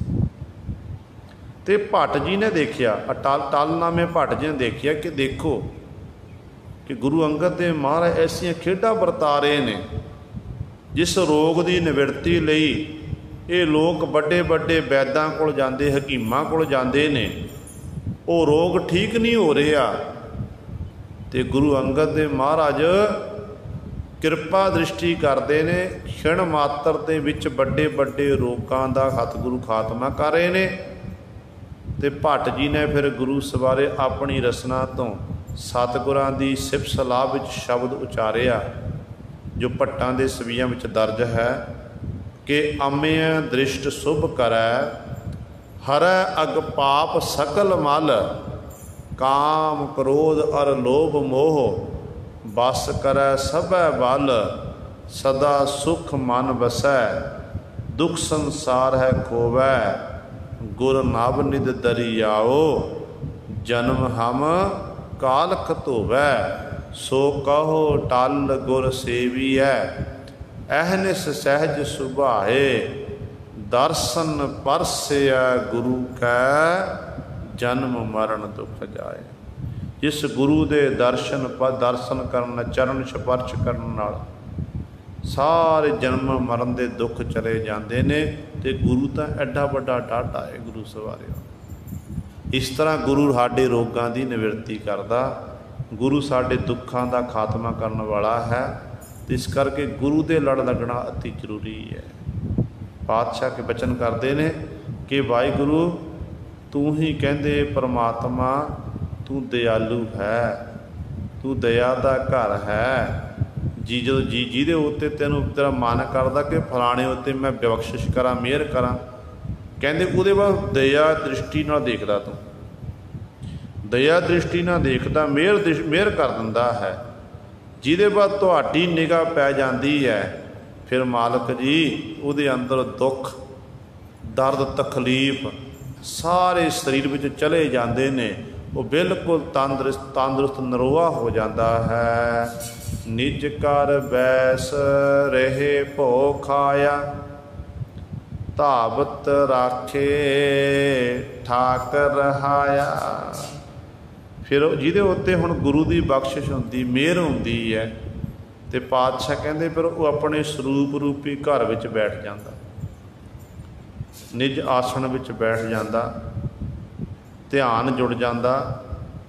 ਤੇ ਭਉ ਖਾਇਆ, ਜਿਹੜਾ ਅੰਦਰ ਮੌਤ ਦਾ ਡਰ, ਇਤਿਆਦਿਕ ਗੁਰੂ 5 ਪ੍ਰਕਾਰ ਦਾ ਜਿਹੜਾ ਭਾਇਆ ਇਤਿਆਦਿਕ ਹੈ, ਇਹ ਸਾਰਾ ਡਰ ਨੂੰ ਕਹਿੰਦੇ ਉਹ ਖਾਇਆ ਖਤਮ ਕਰ ਦਿੰਦਾ ਹੈ। ਜੋ ਸਰੂਪ ਨਾਲ ਹੀ ਜੁੜ ਗਿਆ, ਆਪਣੇ ਸਰੂਪ ਨਾਲ ਹੀ ਜੁੜ ਗਿਆ ਨਾ, ਫਿਰ ਤਾਂ ਡਰ ਮੁੱਕਣਾ ਹੀ ਅੰਦਰੋਂ। ਆਪਾਂ ਬਾਹਰ ਜੁੜੇ ਫਿਰਦੇ ਹਾਂ, ਅੰਦਰੋਂ ਜੁੜੇ ਨੇ। ਜਿਸ ਦੇ ਅੰਦਰੋਂ ਜੁੜ ਗਏ ਉਦੋਂ ਇਹ ਅਵਸਥਾ ਬਣਦੀ ਹੈ, ਫਿਰ ਗੁਰੂ ਸਵਾਰੇ ਸਾਰਾ ਡਰ ਭਉ ਇਤਿਆਦਿਕ ਮੁੱਕ ਜਾਂਦਾ ਹੈ। ਸਤਿਗੁਰੂ ਜਦੋਂ ਮੈਂ ਸਰੂਪ ਰੂਪੀ ਘਰ ਵਿੱਚ ਲੀਨ ਹੋਇਆ, ਤੇ ਉਦੋਂ ਕਹਿੰਦੇ ਮੈਂ ਆਪਣੇ ਦੇ ਭਉ ਦਾ ਡਰ ਇਤਿਆਦਿਕ ਸਾਰਾ ਇਹ ਖਾ ਲਿਆ, ਆਪਾਂ ਮੁਕਾ ਦਿੱਤਾ। ਮੈਂ ਬਿਲਕੁਲ ਕਹਿੰਦੇ ਬੇਪਰਵਾਹ ਹੋ ਗਿਆ ਹਾਂ। ਧਾਵਤ ਰਾਖੇ ਠਾਕ ਰਹਾਇਆ, ਜਿਹੜਾ ਮਨ ਜਿਹੜਾ ਇੱਧਰ ਉੱਧਰ ਦੌੜਿਆ ਭੱਜਿਆ ਫਿਰਦਾ ਸੀ, ਟਿੱਕੇ ਨਹੀਂ ਬਹਿੰਦਾ ਸੀ, ਉਸ ਦੌੜ ਰਹੇ ਭੱਜ ਰਹੇ ਮਨ ਨੂੰ ਕਹਿੰਦੇ ਠਾਕ ਰਹਾਇਆ, ਰੋਕ ਕੇ ਰੱਖ ਲਿਆ। ਹੁਣ ਮਨ ਦੀ ਸਪੀਡ ਬੜੀ ਹੈ ਗੁਰੂ ਸਵਾਰੇ, ਇੰਨੀ ਸਪੀਡ ਮਨ ਦੀ ਹੈ ਕਿ ਇੰਨੀ ਸਪੀਡ ਤਾਂ ਹਵਾ ਦੀ ਵੀ ਨਹੀਂ ਜਿੰਨੀ ਮਨ ਦੀ ਸਪੀਡ ਹੈ। ਹਵਾ ਵੀ ਹਲੇ ਹੌਲੀ ਦੌੜਦੀ ਹੈ, ਤੇ ਮਨ ਸਾਡਾ ਇੰਨਾ ਦੌੜਦਾ ਕਿ ਖਿਣ ਮਾਤਰ ਵਿੱਚ ਇਹ ਦੇਸ਼ਾਂ ਵਿਦੇਸ਼ਾਂ 'ਚ ਪਹੁੰਚ ਜਾਂਦਾ। ਖਿਣ ਮਾਤਰ ਵਿੱਚ ਇਹ ਮਨ ਸਾਰੇ ਸੰਸਾਰ ਦਾ ਚੱਕਰ ਲਾ ਲੈਂਦਾ। ਬੈਠੇ ਆਪਾਂ ਘਰ ਵਿੱਚ ਹੁੰਦੇ ਹਾਂ, ਆਪਣੀ ਦੁਕਾਨ ਉੱਤੇ ਬੈਠੇ ਹੁੰਦੇ ਹਾਂ, ਕਾਰੋਬਾਰ ਆਪਣਾ ਕਰ ਰਹੇ ਹੁੰਦੇ ਹਾਂ, ਸਫ਼ਰ ਕਰ ਰਹੇ ਹੁੰਦੇ ਹਾਂ, ਤੇ ਮਨ ਗੁਰੂ ਸਰੀਰ ਸਾਡਾ ਸਫ਼ਰ ਕਰਦਾ ਹੁੰਦਾ, ਤੇ ਮਨ ਸਾਡਾ 10 ਦਿਸ਼ਾਂ 'ਚ ਗੇੜੇ ਲਾ ਕੇ ਫਿਰ ਵਾਪਸ ਆ ਜਾਂਦਾ। ਤੇ ਸਤਿਗੁਰੂ ਕਹਿੰਦੇ ਪਰ ਜਦੋਂ ਮੇਰੇ ਨਿੱਜ ਸਰੂਪ ਘਰ ਵਿੱਚ ਮੈਂ ਲੀਨ ਹੋਇਆ, ਕਹਿੰਦੇ ਉਦੋਂ ਮੇਰਾ ਮਨ ਜਿਹੜਾ ਧਾਵਤ ਰਾਖੇ ਠਾਕ ਰਹਾਇਆ, ਇਸ ਦੌੜ ਰਹੇ ਭੱਜ ਰਹੇ ਮਨ ਨੂੰ ਕਹਿੰਦੇ ਰੋਕ ਲਿਆ। ਰੋਕ ਕੇ ਕਹਿੰਦੇ ਇਸ ਤਰ੍ਹਾਂ ਕਹਿੰਦੇ ਕੰਟਰੋਲ ਵਿੱਚ ਕਰ ਲਿਆ, ਕਾਬੂ ਕਰ ਲਿਆ। ਕਮਲ ਬਿਗਾਸ ਹਰੇ ਸਰ ਸੁਬਰ, ਆਤਮ ਰਾਮ ਸਖਾਈ ਹੈ। ਸਤਿਗੁਰੂ ਜੀ ਫਿਰ ਅਗਲੀ ਪੰਕਤੀ ਬਖਸ਼ਿਸ਼ ਕਰਦੇ ਹਨ ਕਹਿੰਦੇ ਹੁਣ ਅਵਸਥਾ ਇਹੋ ਜਿਹੀ ਬਣ ਗਈ ਕਿ ਜਿਉਂ-ਜਿਉਂ ਪਰਮਾਤਮਾ ਦਾ ਨਾਮ ਮਨ ਕਰਕੇ ਜਪਣ ਲੱਗ ਪਏ, ਕਹਿੰਦੇ ਹਿਰਦੇ ਰੂਪੀ ਘਰ ਵਿੱਚ ਇੱਕ ਕਮਲ ਦਾ ਵਿਕਾਸ ਹੋਇਆ, ਭਾਵ ਹਿਰਦਾ ਮੇਰਾ ਕੌਲ ਫੁੱਲਦੀ ਨੇ ਖਿੜ ਗਿਆ। ਜਿਵੇਂ ਇੱਕ ਤਲਾਅ ਦੇ ਵਿੱਚ ਪਾਣੀ ਭਰ ਜਾਵੇ ਨੱਕਾ ਨੱਕ, ਤੇ ਉਸ ਪਾਣੀ ਦੀ ਖੁਰਾਕ ਮਿਲਣ ਕਰਕੇ ਉਹ ਜਿਹੜੀ ਤਲਾਅ ਦੀ ਜਿਹੜੀ ਹਰਿਆਵਲਤਾ ਹੈ ਉਹ ਵਾਪਸ ਆ ਜਾਂਦੀ ਹੈ, ਉਹ ਹਰਿਆ ਭਰਿਆ ਹੋ ਜਾਂਦਾ। ਉੱਥੇ ਫਿਰ ਕੌਲ ਫੁੱਲ ਖਿੜਦੇ ਨੇ, ਭੋਰੇ ਗੁੰਜਾਰਾਂ ਪਾਉਂਦੇ ਹਨ, ਅਤੇ ਉੱਥੇ ਫਿਰ ਵੱਖਰੀ ਗੁਰੂ ਸਵਾਰਿਓ ਖੇਡ ਵਰਤਦੀ ਹੈ। ਜੇ ਉਹ ਤਲਾਅ ਸੁੱਕ ਜਾਵੇ, ਹੌਲੀ ਹੌਲੀ ਫਿਰ ਫੁੱਲ ਵੀ ਮੁਰਝਾ ਜਾਂਦੇ ਨੇ, ਫੁੱਲ ਵੀ ਖਤਮ ਹੋ ਜਾਂਦੇ, ਭੋਰੇ ਵੀ ਉੱਥੋਂ ਉਡਾਰੀਆਂ ਮਾਰ ਜਾਂਦੇ ਹਨ। ਜਿੱਥੋਂ ਗੁਰੂ ਸਵਾਰੇ ਵਧੀਆ ਖੁਸ਼ਬੂ ਆਉਂਦੀ ਸੀ, ਅਜੇ ਉੱਥੇ ਬਦਬੂ ਆਉਣ ਲੱਗ ਪਈ। ਅਤੇ ਸਤਿਗੁਰੂ ਕਹਿੰਦੇ ਇਸੇ ਤਰ੍ਹਾਂ ਜਦੋਂ ਹਿਰਦੇ ਰੂਪੀ ਘਰ ਦੇ ਵਿੱਚ ਨਾਮ ਦਾ ਵਾਸਾ ਹੋ ਗਿਆ, ਨਾਮ ਰੂਪੀ ਜਲ ਪ੍ਰਾਪਤ ਹੋ ਗਿਆ, ਕਹਿੰਦੇ ਉਸ ਸਮੇਂ ਫਿਰ ਕਹਿੰਦੇ ਹਿਰਦਾ ਜਿਹੜਾ ਕੋਲ ਫੁੱਲਦੀ ਨਹੀਂ ਖਿੜ ਗਿਆ। ਮਾਨੋ ਨਾਮ ਜਲ ਪ੍ਰਾਪਤ ਹੋਣ ਦੇ ਨਾਲ ਇਹ ਸਾਰਾ ਹਿਰਦੇ ਰੂਪੀ ਤਲਾਅ ਸਰੋਵਰ ਕਹਿੰਦੇ ਨੱਕਾ ਨੱਕ ਨਾਮ ਜਲ ਨਾਲ ਭਰਿਆ ਹੋਇਆ, ਜਿਸ ਕਰਕੇ ਆਤਮ ਰਾਮ ਸਖਾਈ। ਰਮੰਤੀ ਰਾਮ ਜਿਹੜਾ ਆਤਮਾ ਨਾਲ, ਜਿਹਦਾ ਆਤਮਾ ਦਾ ਸੰਬੰਧ ਹੈ ਪਰਮਾਤਮਾ ਦੇ ਨਾਲ, ਉਹਦੇ ਵਿੱਚ ਹੀ ਕਹਿੰਦੇ ਇਹ ਲੀਨ ਹੋਇਆ। ਇਹੋ ਜਿਹੀ ਅਵਸਥਾ ਬਣੀ ਹੈ, ਨਾਮ ਜਪ ਕੇ ਉਸ ਰਮੰਤੀ ਰਾਮ ਦਾ ਸਿਮਰਨ ਕਰਕੇ, ਵਾਹਿਗੁਰੂ ਦਾ ਸਿਮਰਨ ਕਰਕੇ ਫਿਰ ਇਹ ਅਵਸਥਾ ਬਣਦੀ ਹੈ। ਮਰਨ ਲਿਖਾਏ ਮੰਡਲ ਮਹਿ ਆਏ, ਕਿਉਂ ਰਹੀਐ ਚੱਲਣਾ ਪਰਥਾਏ। ਹੁਣ ਸਤਿਗੁਰੂ ਫੇਰ ਮਰਨ ਦੀ ਗੱਲ ਕਰਦੇ, ਕਹਿੰਦੇ ਭਾਈ ਗੱਲ ਇਹ ਹੈ, ਐ ਜੀਵ ਤੂੰ ਇਹ ਸੋਚ, ਮੌਤ ਦਾ ਡਰ ਆਪਣੇ ਮਨ 'ਚ ਮੁਕਾ ਦੇ, ਬੇਪਰਵਾਹ ਹੋ ਜਾ। ਇਹ ਗੱਲ ਯਾਦ ਰੱਖ ਕਿ ਇੱਕ ਦਿਨ ਮਰਨਾ ਹੈ ਬਸ, ਅੱਜ ਨਹੀਂ ਤਾਂ ਕੱਲ੍ਹ ਜਾਣਾ ਹੀ ਸੰਸਾਰ ਤੋਂ, ਕਿਉਂਕਿ ਮਰਨ ਲਿਖਾਏ ਮੰਡਲ ਮੈਂ ਆਏ, ਸੰਸਾਰ ਮੰਡਲ ਵਿੱਚ ਆਏ ਆਪਣਾ ਮਰਨਾ ਲਿਖਾ ਕੇ। ਜਨਮ ਬਾਅਦ ਵਿੱਚ ਹੁੰਦਾ, ਪਹਿਲਾਂ ਗੁਰੂ ਸਵਾਰਿਓ ਸਾਡਾ ਮਰਨਾ ਪਰਮਾਤਮਾ ਲਿਖਦਾ ਕਿ ਇੰਨੇ ਸਮਾਂ ਤਾਂ ਸੰਸਾਰ 'ਚ ਜਿਉਣਾ ਹੈ। ਤੇਰਾ ਸਰੀਰ ਦਾ ਜਦੋਂ ਅੰਤ ਹੋਣਾ ਨਾ, ਆਹ ਫਲਾਣਾ ਕਾਰਨ ਬਣਨਾ, ਪਰਮਾਤਮਾ ਪਹਿਲਾਂ ਦੱਸ ਦਿੰਦਾ, ਆਹ ਕਾਰਨ ਬਣਨਾ, ਤੂੰ ਬਿਮਾਰ ਹੋਵੇਗਾ, ਤੈਨੂੰ ਸਾਇਲੈਂਟ ਅਟੈਕ ਹੋਵੇਗਾ, ਤੇਰਾ ਐਕਸੀਡੈਂਟ ਹੋਵੇਗਾ, ਤੈਨੂੰ ਕੋਈ ਨਾ ਕੋਈ ਦੁਰਘਟਨਾ ਵਾਪਰੇਗੀ। ਉਹ ਪਰਮਾਤਮਾ ਨੇ ਖੇਡ ਬਣਾਈ ਹੋਈ ਹੈ। ਅਤੇ ਜੀਵ ਇਸੇ ਮੌਤ ਤੋਂ ਸਾਰੀ ਉਮਰ ਹੀ ਡਰਦਾ ਰਹਿੰਦਾ ਹੈ। ਹਰ ਕਹਿੰਦਾ ਜੀਵ ਕਹਿੰਦਾ ਮੈਂ ਮਰਨਾ ਨਹੀਂ, ਮੈਂ ਨਹੀਂ ਸੰਸਾਰ ਛੱਡ ਕੇ ਜਾਣਾ। ਇੱਕ ਨੌਜਵਾਨ ਨੂੰ ਪੁੱਛ ਲਵੋ, ਬੱਚੇ ਨੂੰ ਪੁੱਛ ਲਵੋ, ਅਤੇ ਇੱਕ ਬਜ਼ੁਰਗ ਨੂੰ ਪੁੱਛ ਲਵੋ, ਆਪਾਂ ਕਹਿ ਦਿੰਦੇ ਕਿ ਹੁਣ ਤਾਂ ਭਾਈ ਨੇੜੇ ਹੀ ਸਮਾਂ ਆ ਗਿਆ। ਬਜ਼ੁਰਗ ਕਹੇਗਾ ਕਿ ਪਤਾ ਨਹੀਂ ਕਦੋਂ ਬੁਲਾਵਾ ਆ ਜਾਣਾ, ਪਰ ਮਰਨ ਲਈ ਆਪਾਂ ਫਿਰ ਵੀ ਤਿਆਰ ਨਹੀਂ। ਫਿਰ ਵੀ ਮਾਰਨ ਦਾ ਡਰ ਸਾਡੇ ਮਨ ਵਿੱਚ ਨਹੀਂ ਹੈ।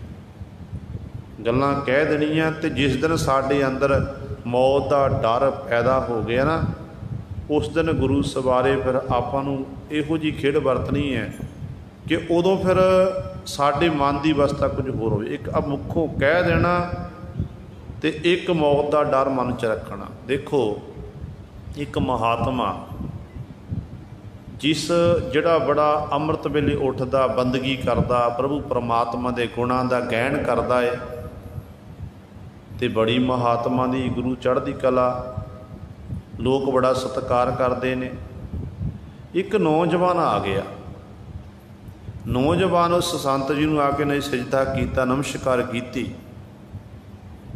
ਅਤੇ ਆਖਿਆ ਕਿ ਮਹਾਤਮਾ ਜੀ, ਤੁਸੀਂ ਨਿੱਤਾ ਪ੍ਰਤੀ ਤੁਹਾਡੇ ਚਿਹਰੇ ਵੱਲ ਦੇਖੀ ਤਾਂ ਬਿਲਕੁਲ ਰੌਣਕ ਵੱਖਰੀ, ਚਿਹਰੇ ਉੱਤੇ ਲਾਲੀ ਵੱਖਰੀ ਹੈ, ਤੁਸੀਂ ਇਸ ਤਰ੍ਹਾਂ ਕਿਵੇਂ ਕਰਦੇ ਹੋ? ਇੰਨੀਆਂ ਸੰਗਤਾਂ ਨਾਲ ਮਿਲਣਾ ਵੀ ਹੈ, ਫਿਰ ਤੁਸੀਂ ਅੰਮ੍ਰਿਤ ਵੇਲੇ ਉੱਠਦੇ ਸਾਰਾ ਦਿਨ ਭਜਨ ਬੰਦਗੀ ਕਰਦੇ ਰਹਿੰਦੇ ਹੋ, ਇਹ ਤੁਹਾਡੇ ਚਿਹਰੇ ਉੱਤੇ ਲਾਲੀ ਕਿਸ ਤਰ੍ਹਾਂ ਆਈ ਹੈ, ਤੁਸੀਂ ਕਿਸ ਤਰ੍ਹਾਂ ਆਪਣਾ ਕੰਮ ਜਿਹੜਾ ਸਮੇਂ ਸਿਰ ਆਪਣਾ ਨਿਬੇੜ ਲੈਂਦੇ ਹੋ। ਉਹ ਸੰਤ ਜੀ ਸੁਣਦੇ ਰਹੇ, ਸਵਾਲ ਕਰਦਾ ਤੇ ਸੰਤ ਜੀ ਉੱਤਰ ਨਹੀਂ ਦੇ ਰਹੇ। ਕਹਿਣ ਲੱਗੇ ਤੇਰੇ ਜਦੋਂ ਨਹੀਂ ਹਟਿਆ, ਵਾਰ-ਵਾਰ ਪੁੱਛਿਆ, ਕਹਿਣ ਲੱਗੇ ਠੀਕ ਹੈ ਤੇਰੇ ਸਵਾਲ ਦਾ ਉੱਤਰ ਦੇਵਾਂਗੇ, ਪਹਿਲਾਂ ਸਾਡੀ ਗੱਲ ਸੁਣ। ਅੱਜ ਤੋਂ 2 ਦਿਨ ਬਾਅਦ ਤੇਰੀ ਮੌਤ ਹੋ ਜਾਣੀ ਹੈ। ਉਸ ਮਹਾਤਮਾ ਨੇ ਆਖਿਆ 2 ਦਿਨ ਬਾਅਦ ਤੇਰੀ ਮੌਤ ਹੋਣੀ ਹੈ। ਜਦੋਂ ਹੁਣ ਉਸ ਨੌਜਵਾਨ ਲੜਕੇ ਨੇ ਇਹ ਸੁਣਿਆ ਕਿ ਮੇਰੀ ਮੌਤ, ਮੈਂ ਮਰਨਾ, ਕਹਿੰਦੇ ਬੈਠਾ ਸੀ ਮਹਾਤਮਾ ਦੇ ਕੋਲ, ਉੱਠਿਆ ਇਸ ਤਰ੍ਹਾਂ ਕਿ ਮਨ ਜਿਵੇਂ ਉਸ ਮਹਾਤਮਾ, ਜਿਵੇਂ ਕਿ 80 ਸਾਲਾਂ ਦਾ ਬਜ਼ੁਰਗ ਧਰਤੀ ਉੱਤੇ ਬੈਠਾ, ਗੁਰੂ ਸਾਹਿਬ ਬੜੀ ਮੁਸ਼ਕਲ ਨਾਲ ਉੱਠ ਸਕੇ ਸੋਟੀ ਦਾ ਸਹਾਰਾ ਲੈ ਕੇ। ਜਦੋਂ ਇਸ ਤਰ੍ਹਾਂ ਆਖਿਆ ਕਿ ਤੇਰੀ 2 ਦਿਨ ਬਾਅਦ ਮੌਤ ਹੈ, ਸਭ ਕੁਝ ਭੁੱਲ ਗਿਆ, ਰੰਗ ਪੀੜਾ ਪੈ ਗਿਆ, ਪਸੀਨਾ ਆ ਗਿਆ। ਤੇ ਮਹਾਤਮਾ ਜੀ ਕਹਿੰਦੇ ਹੁਣ ਤੇਰਾ ਤੂੰ ਸਵਾਲ ਕਰਦਾ, ਤੇਰੇ ਸਵਾਲ ਦਾ ਉੱਤਰ ਮੈਂ ਦਿੰਦਾ, ਥੋੜ੍ਹਾ ਸਮਾਂ ਰੁਕ, ਮੈਂ ਤੇਰੇ ਸਵਾਲ ਦਾ ਉੱਤਰ ਦੇਣ ਲੱਗਿਆ। ਕਹਿਣ ਲੱਗੇ ਮੈਂ ਕੋਈ ਸਵਾਲ ਦਾ ਉੱਤਰ ਨਹੀਂ ਲੈਣਾ, ਘਰ ਚਲਿਆ ਗਿਆ। ਹੁਣ ਕੁਦਰਤੀ ਤੌਰ 'ਤੇ ਉਸ ਮਹਾਤਮਾ ਦਾ ਬੜਾ ਅਦਬ ਸਤਿਕਾਰ ਸੀ। ਲੋਕ ਮੁੱਖੋਂ ਕੋਈ ਉਹ ਬਚਨ ਕਰਦੇ ਸਨ ਅਤੇ ਲੋਕ ਇਹ ਸੋਚਦੇ ਸੀ ਕਿ ਇਹਨੇ ਬਚਨ ਸੱਤ ਹੋ ਜਾਣੇ ਨੇ। ਘਰ ਵਿੱਚ ਗਿਆ, ਮਾਪਿਆਂ ਨੇ ਦੇਖਿਆ ਕਿ ਇਹਨੂੰ ਕੀ ਹੋ ਗਿਆ, ਕਿ ਕੋਈ ਰੋਗ ਲੱਗ ਗਿਆ ਜਿਸ ਕਰਕੇ ਚੰਗਾ ਭਲਾ ਘਰੋਂ ਗਿਆ ਸੀ, ਹੁਣ ਕੀ ਹੋ ਗਿਆ। ਸਾਰਿਆਂ ਨੂੰ ਇਕੱਠੇ ਕਰ ਲਿਆ, ਕਹਿਣ ਲੱਗਿਆ ਕਿ ਮੇਰੀ ਮੌਤ 2 ਦਿਨ ਬਾਅਦ ਮੈਂ ਖਤਮ ਹੋ ਜਾਣਾ ਹੈ। ਮੈਨੂੰ ਮਹਾਤਮਾ ਜੀ ਨੇ ਜਿਹੜਾ ਨਗਰ ਦੇ ਸੰਤ ਨੇ ਨਾ, ਉਹਨਾਂ ਸੰਤਾਂ ਨੇ ਇਹ ਬਚਨ ਕੀਤੇ ਨੇ। ਅਤੇ ਗੁਰੂ ਸਵਾਰਿਓ, ਹੁਣ ਲੋਕ ਜਿੰਨੇ ਵੀ ਪਰਿਵਾਰ ਦੇ ਮੈਂਬਰ ਸੀ ਕਹਿਣ ਲੱਗੇ ਸੰਤ ਜੀ ਕਦੇ ਝੂਠ ਨਹੀਂ ਬੋਲਦੇ, ਸੰਤ ਜੀ ਦੇ ਬਚਨ ਸੱਤ ਹੁੰਦੇ ਨੇ। ਉਦੋਂ ਕੀ ਕੀਤਾ, ਕਹਿੰਦੇ ਉਸ ਸਮੇਂ ਇਕੱਤਰ ਹੋ ਕੇ ਇਹਨਾਂ ਨੇ ਸਾਰੇ ਰਿਸ਼ਤੇਦਾਰ ਇਤਿਆਦ ਇਕੱਠੇ ਕਰ ਲਏ, ਸੱਦਾ ਦੇ ਦਿੱਤਾ ਸਾਰਿਆਂ ਨੂੰ, ਅਤੇ ਲੋਕ ਇਕੱਠੇ ਹੋਣ ਲੱਗ ਗਏ। ਬੜਾ ਭਾਰੀ ਇਕੱਠ ਹੋ ਗਿਆ। ਦੇਖਦੇ ਨੇ ਕਿ ਭਾਈ ਮਹਾਂਪੁਰਖਾਂ ਨੇ ਬਚਨ ਕੀਤੇ ਉਹ ਸੱਤ ਹੋਣਗੇ। ਉਹ ਨੌਜਵਾਨ ਪਲੰਘ ਉੱਤੇ ਪਿਆ ਹੋਇਆ, ਸਭ ਕੁਝ ਭੁੱਲਿਆ ਹੋਇਆ, ਦਿਨੋਂ ਗੁਰੂ ਸਾਹਿਬ ਕਮਜ਼ੋਰ ਹੁੰਦਾ ਜਾ ਰਿਹਾ ਹੈ। ਜਦੋਂ ਹੁਣ ਉਹ ਸਮਾਂ ਘੜੀ ਨੇੜੇ ਆਈ ਹੈ, 2 ਦਿਨ ਦਾ ਸਮਾਂ ਸੀ, ਕਹਿੰਦੇ ਨਾ ਕੁਝ ਖਾਵੇ ਨਾ ਪੀਵੇ, ਬਿਲਕੁਲ ਤਰਸਯੋਗ ਹਾਲਤ ਹੋ ਗਈ, ਨਾ ਖਾਣ ਵੱਲ ਧਿਆਨ ਨਾ ਪੀਣ ਵੱਲ ਧਿਆਨ। ਅਤੇ ਹੁਣ ਪਰਿਵਾਰ ਦੇ ਜੀਅ ਵੀ ਉਡੀਕ ਕਰ ਰਹੇ ਕਿ ਮਹਾਂਪੁਰਖਾਂ ਨੇ ਬਚਨ ਕੀਤੇ ਨੇ ਅਤੇ ਸਾਡੇ ਘਰ ਦਾ ਜੀ ਇਹ ਚਲਿਆ ਜਾਵੇਗਾ। ਇੰਨੇ ਚਿਰ ਨੂੰ ਮਹਾਂਪੁਰਖ ਚੱਲ ਕੇ ਆ ਗਏ।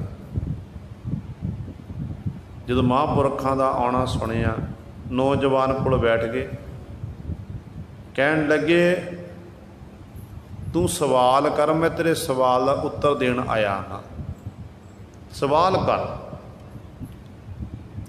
ਅਤੇ ਇਹ ਨੌਜਵਾਨ ਲੜਕਾ ਆਖੇ ਕਿ ਮੇਰਾ ਕੋਈ ਸਵਾਲ ਨਹੀਂ।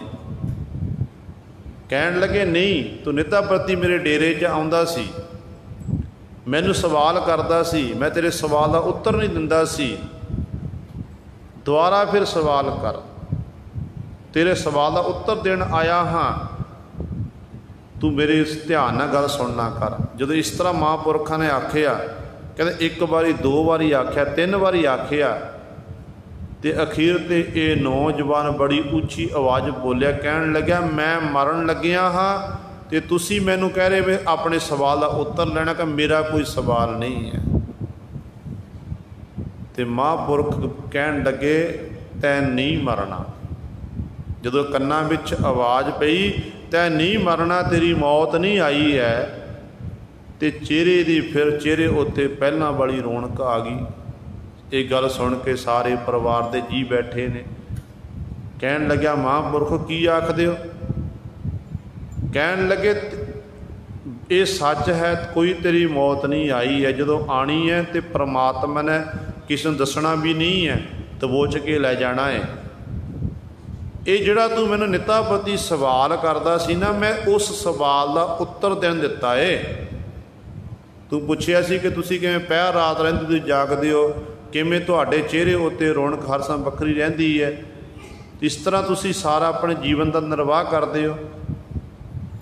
ਤੇ ਕਹਿਣ ਲੱਗੇ ਕਿ ਬਸ ਇਹ ਮੇਰੇ ਸਵਾਲ ਦਾ ਉੱਤਰ ਹੈ, ਤੇਰੇ ਸਵਾਲ ਦਾ, ਕਿ ਮੈਂ ਮੌਤ ਨੂੰ ਚੇਤੇ ਰੱਖਦਾ ਹਾਂ। ਅੱਜ ਨਹੀਂ ਤਾਂ ਕੱਲ੍ਹ ਮਰਨਾ ਜ਼ਰੂਰ ਹੈ, ਤੇ ਜਿਹੜਾ ਸਮਾਂ ਮਿਲਿਆ ਤੇ ਉਸ ਸਮੇਂ ਵਿੱਚ ਰਹਿ ਕੇ ਮੈਂ ਪਰਮਾਤਮਾ ਦੀ ਇਬਾਦਤ ਕਰ ਲਵਾਂ। ਤੇ ਮਹਾਂਪੁਰਖ ਕਹਿਣ ਲੱਗੇ ਮੈਂ ਇਹ ਬਚਨ ਕਮਾ ਰਿਹਾ ਹਾਂ। ਤੇ ਗੁਰੂ ਸਵਾਰੇ ਇਹ ਸੱਚ ਹੈ ਕਿ ਜਦੋਂ ਸਾਡੇ ਅੰਦਰ ਸਾਨੂੰ ਇਹ ਯਾਦ ਹੋਵੇ ਕਿ ਅਸੀਂ ਇੱਕ ਦਿਨ ਮਰ ਜਾਣਾ, ਚਲੇ ਜਾਣਾ ਸੰਸਾਰ ਤੋਂ। ਇੱਕ ਕਹਿ ਦੇਣਾ ਮੁੱਖੋਂ ਵੱਖਰੀ ਗੱਲ ਹੈ, ਮੰਨਣਾ ਵੱਖਰੀ ਗੱਲ ਹੈ। ਤੇ ਉਦੋਂ ਫਿਰ ਆਪਣੇ ਆਪ ਹੀ ਸਾਡੀ ਜਿਹੜੀ ਲਿਵ ਹੈ ਉਹ ਪਰਮਾਤਮਾ ਦੇ ਨਾਮ ਵਿੱਚ, ਗੁਰੂ ਸਾਹਿਬਾਨ ਦੀ ਬਾਣੀ ਵਿੱਚ ਲੱਗੇਗੀ। ਇਹੀ ਕਾਰਨ ਹੈ ਕਿ ਗੁਰਬਾਣੀ ਦੀਆਂ ਪੰਕਤੀਆਂ ਪੜ੍ਹ ਲਈਆਂ, ਇੱਕ ਦੂਜੇ ਨੂੰ ਸੁਣਾ ਦਿੱਤੀਆਂ, ਸੁਣ ਲਈਆਂ, ਸੁਣਾ ਦਿੱਤੀਆਂ, ਪਰ ਆਪਾਂ ਅਮਲ ਨਹੀਂ ਕਰਦੇ ਹਾਂ। ਜਿਸ ਦਿਨ ਆਪਾਂ ਅਮਲ ਕਰਨ ਲੱਗ ਪਏ ਨਾ, ਤੇ ਉਸ ਦਿਨ ਫਿਰ ਜੀਵਨ ਦੀ ਅਵਸਥਾ ਕੁਝ ਹੋਰ ਹੋਵੇਗੀ। ਤੇ ਗੁਰੂ ਸਾਹਿਬਾਨ ਜੀ ਬਖਸ਼ਿਸ਼ ਕਰਦੇ ਹਨ, ਕਹਿੰਦੇ ਨੇ ਭਾਈ ਮਰਨ ਲਿਖਾਏ ਮੰਡਲ ਮਹਿ ਆਏ। ਐ ਜੀਵ ਤੂੰ ਆਪਣਾ ਮਰਨਾ ਲਿਖਾ ਕੇ, ਸੰਸਾਰ ਮੰਡਲ ਵਿੱਚ ਆਪਾਂ ਆਏ ਹਾਂ ਸਾਰੇ। ਕਿਉਂ ਰਹੀ ਹੈ ਚੱਲਣਾ ਪ੍ਰਥਾਏ। ਫਿਰ ਕਹਿੰਦੇ ਕਿਵੇਂ ਸੰਸਾਰ ਵਿੱਚ ਰਹਿਣਾ ਕਰੀਏ, ਜਦੋਂ ਲਿਖਿਆ ਹੋਇਆ ਹੈ, ਜੋ ਧੁਰੋਂ ਦਰਗਾਹੋਂ ਲਿਖ ਦਿੱਤਾ ਪਰਮਾਤਮਾ ਨੇ, ਇੱਕ ਦਿਨ ਚੱਲਣਾ ਹੀ ਹੈ ਸੰਸਾਰ ਤੋਂ, ਛੱਡ ਕੇ ਜਾਣਾ ਪਵੇਗਾ। ਜਿੱਥੋਂ ਆਇਆ ਉੱਥੇ ਵਾਪਸ ਜਾਣਾ ਪਵੇਗਾ। ਫਿਰ ਭਾਈ ਜਦੋਂ ਰਹਿਣਾ ਨਹੀਂ ਹੈ, ਫਿਰ ਤੂੰ ਮਾਣ ਕਾਹਦਾ ਕਰਦਾ ਫਿਰਦਾ। ਮਾਣ ਨਹੀਂ ਕਰਨਾ ਚਾਹੀਦਾ।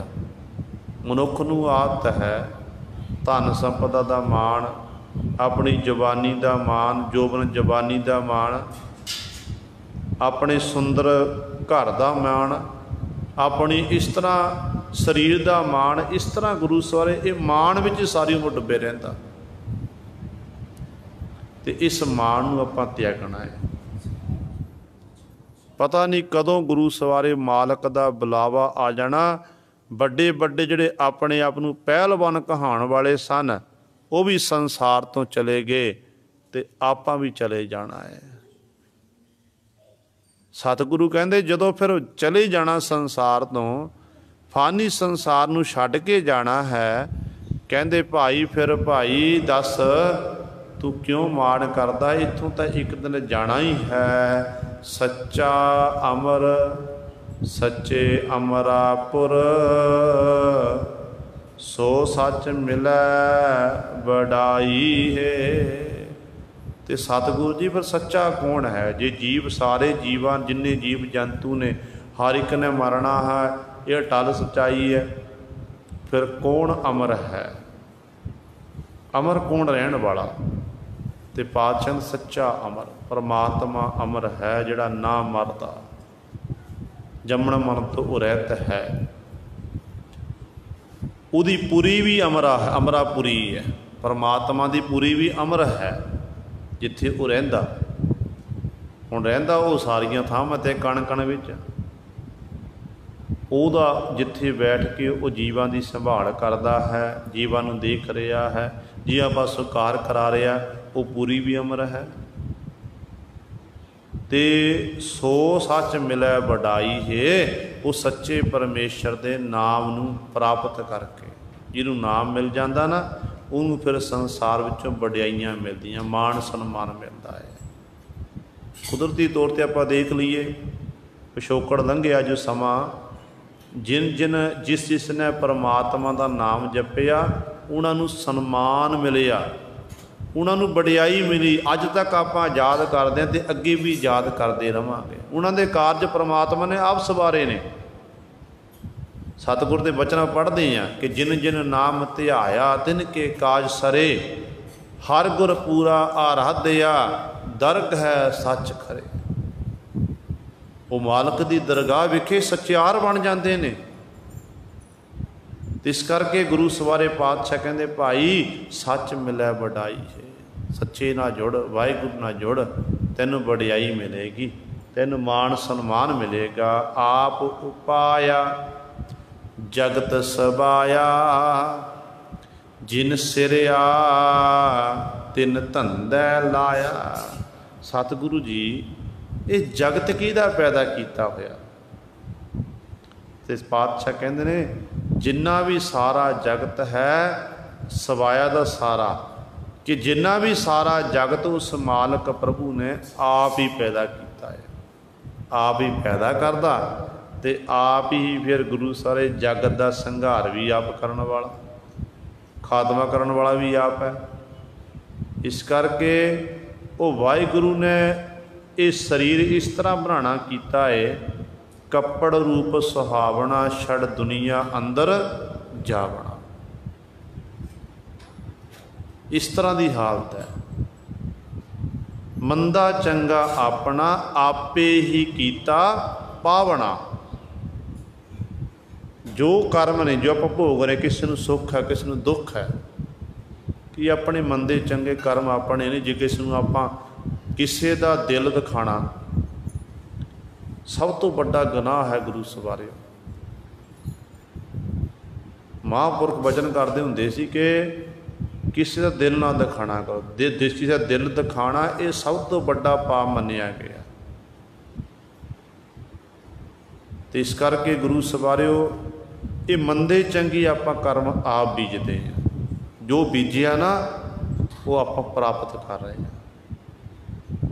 फिर जो आप मंदे काम का मंदा फल, चंगिया का चंगा फल, जो सानू दुख में तकलीफ होंदी है फिर आप भोगते हैं संसार घर दे विच, आप उदों रब नूं लांभे देण लग, रब ने चंगा नहीं छड़ना कीता। परमात्मा गुरु सवारे किसी नाल माड़ा नहीं करता, ये मंदा चंगा अपना ही कर्म है जो आप भोग रहे हैं।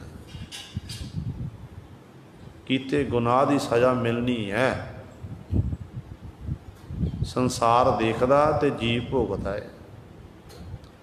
इस करके सतगुरु कहंदे ने भाई उस मालक जिन्ना भी जगत है आप पैदा किया,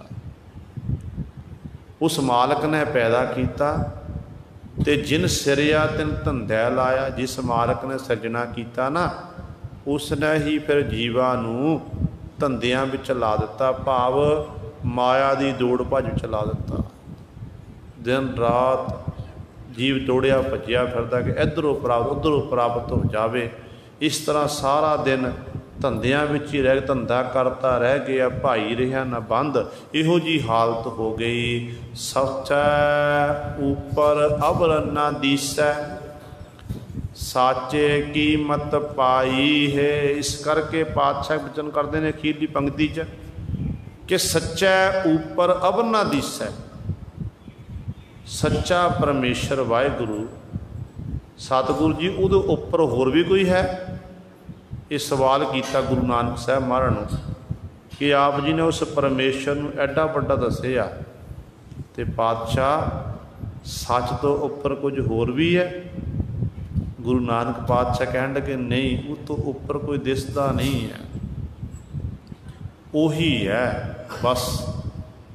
सच ही समाया, सच अज भी है, सच कल भी सी, सच अगे भी होवेगा। ये सच ही सदी भी रहन वाला, बाकी सब कुछ फानी है। इस करके सच्चा रूप सच्चे तो उपर कहते होर को दिसदा नहीं है। साचे कीमत पाई है, कहते सच दे जिहड़े उपासक बन जाते वो सच दी सच का जिहड़ा नाम जपते बंदगी करते हैं वो गुरु सवारे इस तरह सच्चे नाम की कीमत उन्होंने प्राप्त हो जाती है। भाव वो सच दे विच अभेद हो जाते हैं, उस वाहिगुरू दे विच लीन हो जाते हैं। एक गुरु सवारिओ सतगुरु जी ने साडे उत्ते बख्शिश की है। एक नहीं अनेकां गलतियां हो गई होणगियां, संगत अते सतगुरु बख्शण योग हैं। भुल चुक की खिमा करनी जी। बाकी रहिंदे शब्दी विचार आपां कल वाले दीवाना विच करांगे। आओ अगलियां पंक्तियां पढ़ के फतेह बुलाइए।